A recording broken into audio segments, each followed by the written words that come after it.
there, team. Welcome to the Millennial Mastermind podcast. This episode's going to be a little bit different, not having a guest today, just a solo episode with yours truly. But I wanted to go through how I look at structuring my annual review that I do at the beginning or / end of each year. But especially with the new year upon us, and the upcoming event that I'm hosting, the second annual Launch Pad Mastermind, which is set up to be just that, a launch pad into your year, setting goals and achieving those goals. I just wanted to share some of the framework that I like to use and that we'll be using at the event. If anybody's interested in attending that event, it takes place on Saturday, January 12th here in Cleveland. For more information, you can check out millennialmm.com/LPM 2019. But really, the way that I like to structure my annual review is in 3 sections. First is reflecting on the past year and asking the right questions to understand A, what went right, B, what went wrong, and how could we mitigate those things that went wrong moving forward or overcome the obstacles that are in our way. The second part being goal setting for the upcoming year, thinking about the things that we want to accomplish, the things that we want to strive towards. And then finally, part 3 is creating an action plan, or what I like to call a launch plan for achieving those goals in 2019, or if you're listening to this in another year, the upcoming year ahead of you. And so I'll briefly go through those 3 buckets of how I tend to think about it. This is very customizable, finding what works for you. But I think that the really important thing is setting aside a good amount of time to work through some of these thought exercises. And that's the feedback that I got after last year's first Launchpad event was it's just so powerful to have designated time. And if you can find a partner or a group that you can do this with, who you can share your thoughts and really talk through and mastermind about the things you're thinking through, it becomes that much more powerful. So I encourage you, if you do have somebody in your life who'd be interested in tackling this type of planning session with you, allot yourself a Saturday where you guys get together for a good portion of the day, and then, schedule happy hour at the end of it to cap it off. That's what we like to do.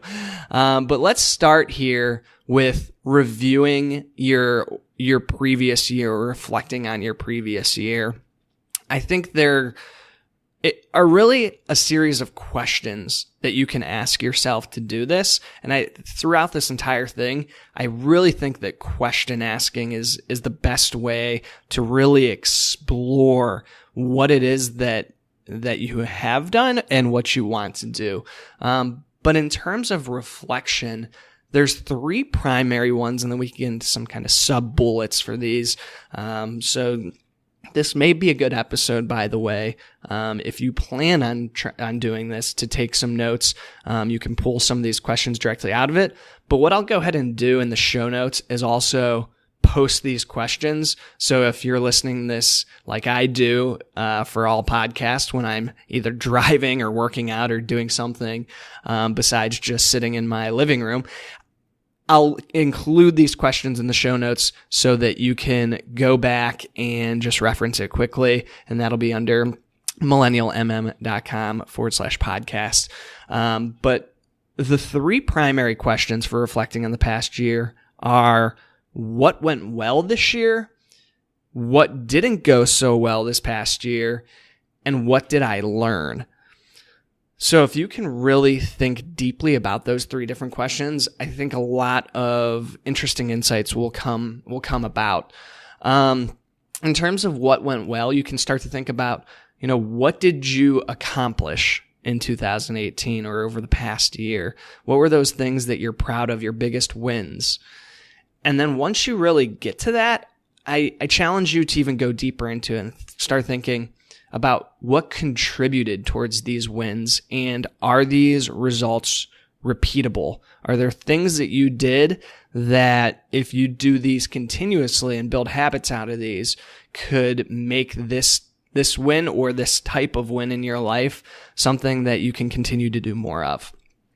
In terms of what did not go so well this year, another question or way of framing that would be, what didn't you accomplish?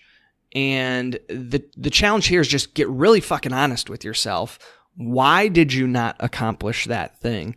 And just the egotistical beings that we are, your natural tendency will be to start making excuses, start thinking of external factors of why this didn't happen. Write that all down. That's totally cool. But then think about, well, actually, we'll get to that in the next question of what did I learn, but write everything down that comes to mind of why you weren't able to accomplish something that you set out to, or if there was some unforeseen circumstance that didn't go so well this year, get it all down on paper. And especially if you're doing this by yourself, you don't have to share it with anybody. But again, I encourage you to share some of these things because they can help you kind of think through this. Another thought here is, did you put goals down at the beginning of the year? So maybe not. Maybe this is the first year starting to think about something like this process of really tracking your goals and really being strategic starting at the beginning of the year beyond just your typical New Year's resolution, which we all know. I'm sure we've seen the stats that something like 80% of those are failed within like the first month or two of the year. So don't think of this as a resolution. Think of this as really a framework for accomplishing your goals throughout the year. And so what did I learn?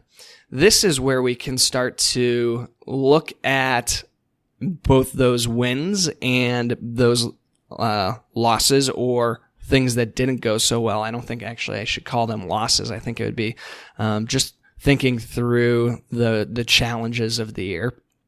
But what can you learn from those things? And it goes back to that questions of, are these results repeatable for those wins and accomplishments?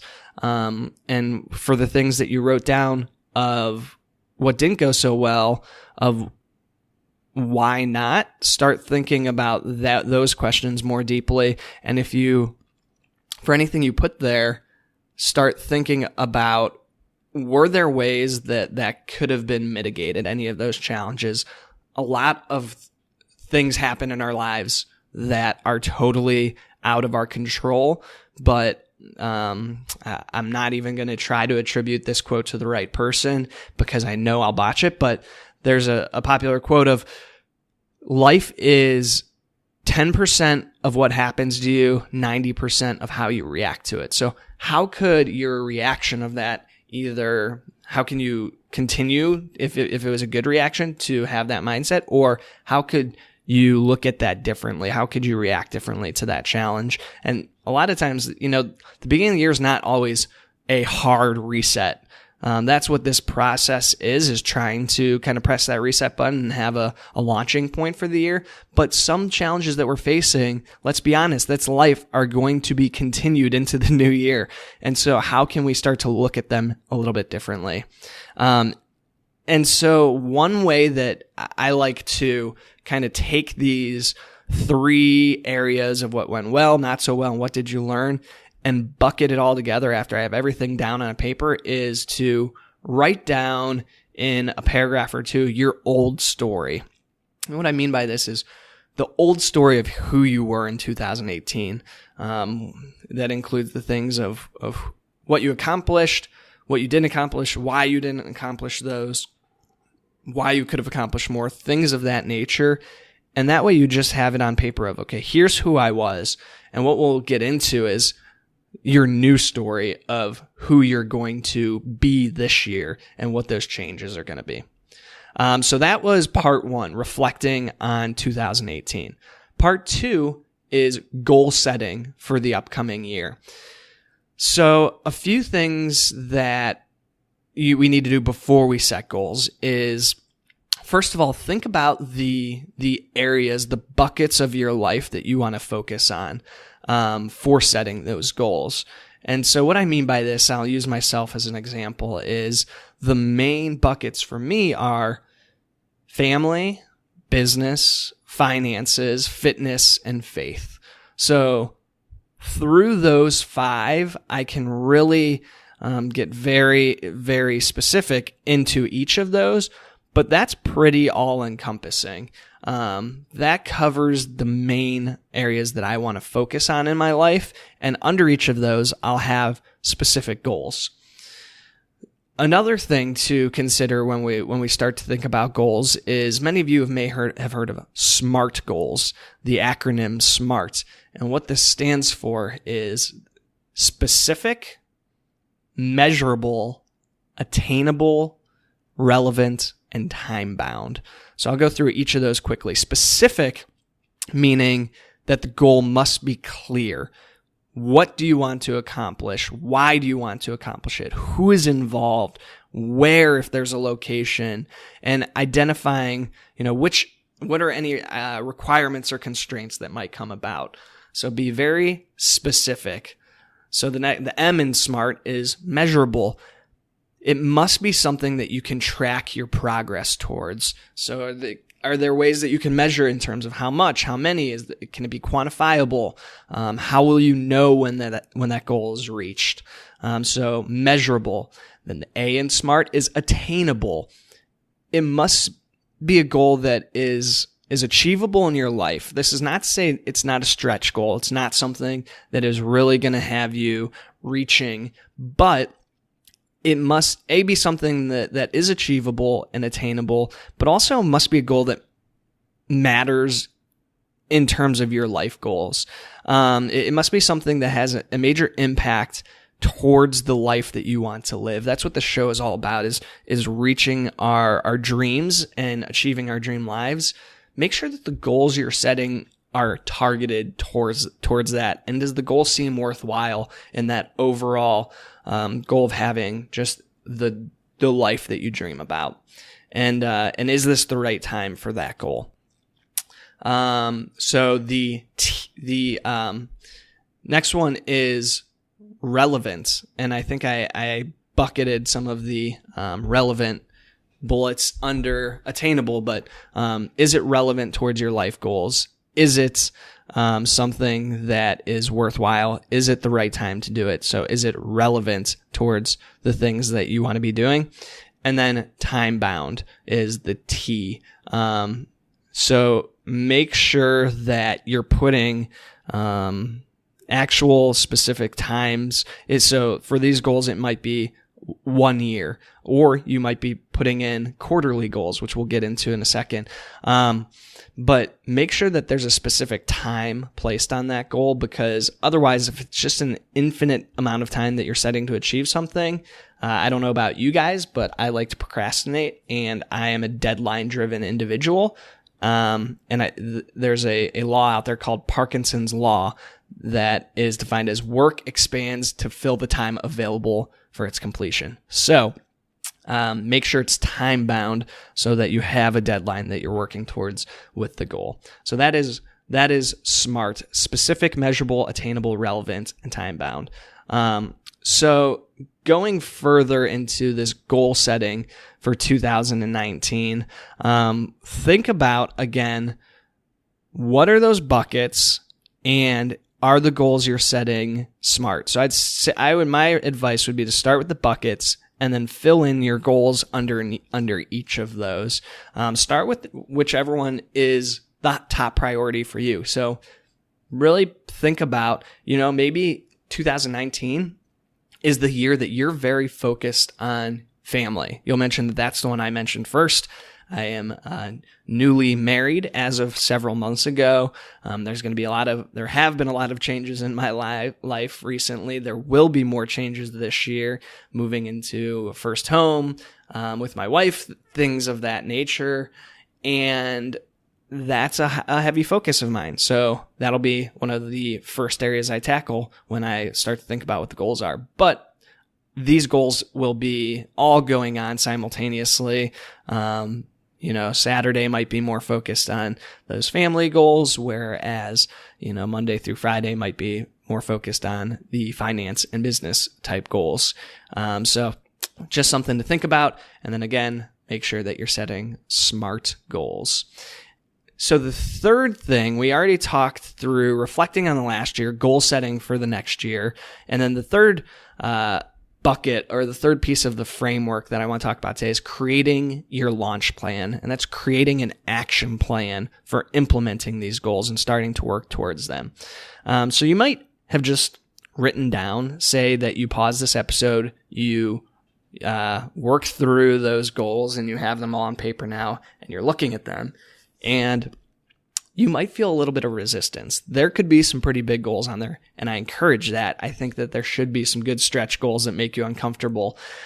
But the way to overcome that resistance and start making these things more achievable is to really break these down and create an action plan and really figure out what is that first step that we need to be taking.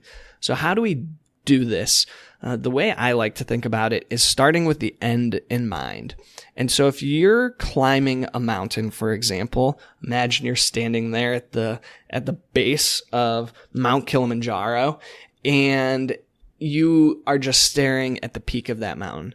That's pretty aggressive. That can be pretty intimidating, a little bit overwhelming perhaps, but really the focus needs to be on those first couple of steps. But in order to take the first steps in the right direction, you need to understand where you're headed. So you need to be able to look at the top and work your way backwards, and almost like you're tracing your path down that mountain right to the foothills, right to where you're standing, so that instead of looking at the very top, you have a very clear path of where you need to start for the first 100 feet.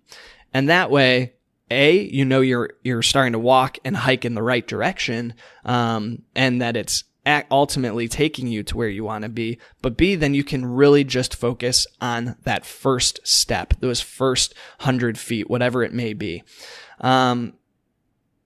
So the way to do this in terms of your goals is to start thinking about, okay, what was the time-bound aspect that we talked about when saying those SMART goals? Say that it was an annual goal that we're talking about, since this is your 2019 Launch Pad. What do you have to do each quarter to accomplish that? So that's really mapping out the entire climb up the mountain. What are those different accomplishments, those goalposts that you need to reach for each quarter? All right, let's focus on the first quarter. So you understand where you need to be in 3 months. Let's break that down even further. And that's what we'll keep doing, is just breaking it down. So if you know where you need to be in 3 months, where do you need to be in 1 month? Based on that, where you need to be in 1 month, where do you need to be in a week? And you can continue to do this to figure out what is the first step you need to take. So if you know where you need to be in a week to get to where you need to be in a month and in a quarter and in a year, what do you need to do first? What is the first thing you need to do in order to get to that 1 week goal? So what do you need to do today? And by doing it and looking at it this way, all of a sudden, it's not this behemoth goal. It's, okay, here's the first step I need to take. Here are the sequence of steps I need to take. And in order to do this, you have to be strategic. You have to be able to stay consistent with this and give yourself the time to keep revisiting those goals. And this is where it really comes into play with those SMART goals, that it's measurable, so you can track where you are in the process and what needs to be done. And the key to that is really just consistent action.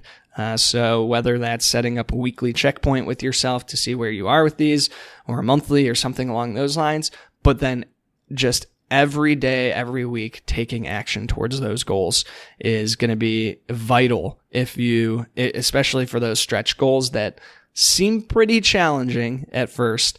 But if you're consistent with them and taking just one step at a time, focusing on what's right in front of you, but from a very strategic perspective, then it's gonna be much more attainable at the end of the day. So that is my in a nutshell, strategy for creating a launch plan. And obviously you'll have to do that process for each of the goals that you set for yourself. And some of those goals may be, especially with family, for example, if I have a goal to go on 2 dates a month with Callie, that's something that's not going to require that level of strategic thinking and setting aside time to really be tracking those things. That's more of just a 4-second sit down with myself and saying, hey, did I do that this month? Am I on track to accomplish that this month? Well, we go on 2 dates, or it's 2 weeks into the month, did we go on 1 date, etc. So maybe there's a spreadsheet involved there if you're a nerd like me, but maybe not.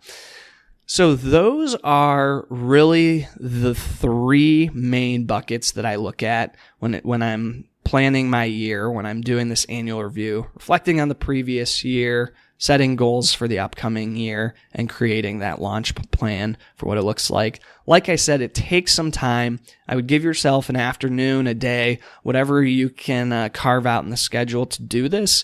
And the earlier in the year that you can do this, the better.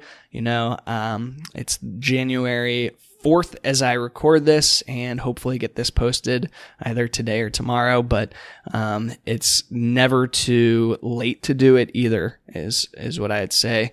In my mastermind, we, like I said, do this as part of Launch Pad. Everybody who is a member of the group attends that event, but it's open to the public. Again, you can apply for that at millennialmm.com/LPM 2019. But we also do a very similar process midway through the year to check in, see if goals are still relevant, and plan out the rest of the year. So with that, hope you guys enjoyed this episode. Hopefully it's helpful. I'll have some of those questions, some of this framework in the show notes so that you can reference it if you're not in front of a screen at the moment. I encourage you not to look at your phone or computer if you're driving and or mowing the lawn. That could be a challenge as well. But thanks for tuning in, guys. We'll be resuming with our regular scheduled guests in the coming weeks. Have some really fun and exciting episodes coming up. Some great interviews in the bank, so excited to share those with you. But with that, have a great new year. Hope you guys had a blessed 2018 and look forward to seeing what you can accomplish this year.